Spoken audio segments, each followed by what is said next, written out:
Got some kale, avocado, daikon. Food art is different from other kinds of art forms because the medium is very dictating to the end product. Apple, ginger, and a Chinese eggplant. My name's Lauren Ho, and I'm a food artist that makes art out of fruit and vegetables. I started making food art working on my friend's food truck, and then as popularity increased for the pictures, I started making my own Instagram account. Right now, I have about 7,500 followers. Today I'm making a West Coast scene with a mountainscape and a tree blowing in the wind on a cliff overlooking the ocean. I'm going to be using cauliflower to make the clouds because it has a natural fluffy cloud-like look in itself. So in this case, the material is kind of dictating what I'm doing depending on the shape. The textures are always different. The juiciness can dictate how the picture turns out as well. How easy it is to carve, how easy it is to lay flat. There's so many more variables that you have to work around, so it kind of is like a give and take kind of a medium, which is fun. Also, it's very finite. You have to use the product right away, otherwise it'll start changing shape or it'll dry up, so it's just like a different form of creating it. All right. I think I'll start with the tree next. I'm gonna cut open this yam to see what it looks like inside. Oh, nice. It's really orange.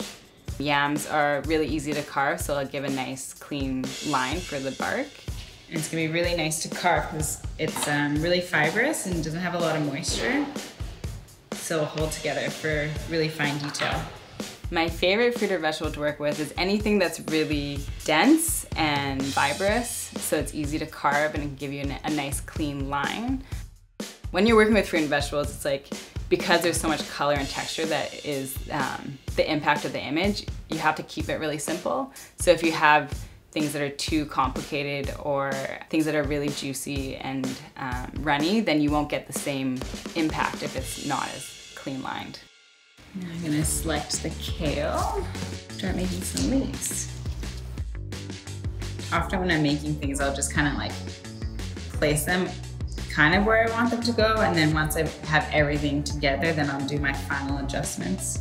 Or I'll change some things that I don't like it anymore.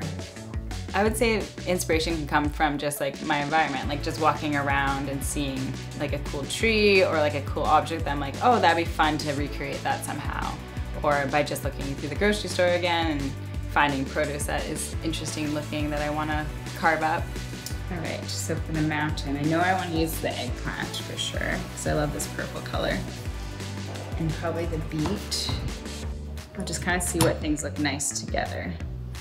Fears about being an artist is imposter syndrome of thinking like, oh, I don't belong in this community, or my work is, you know, not good enough to be on like a larger scale. That's definitely something that I think about, but as long as I'm having fun and creating stuff, then I think that's just kind of the beauty of being an artist, is just what you get out of it personally.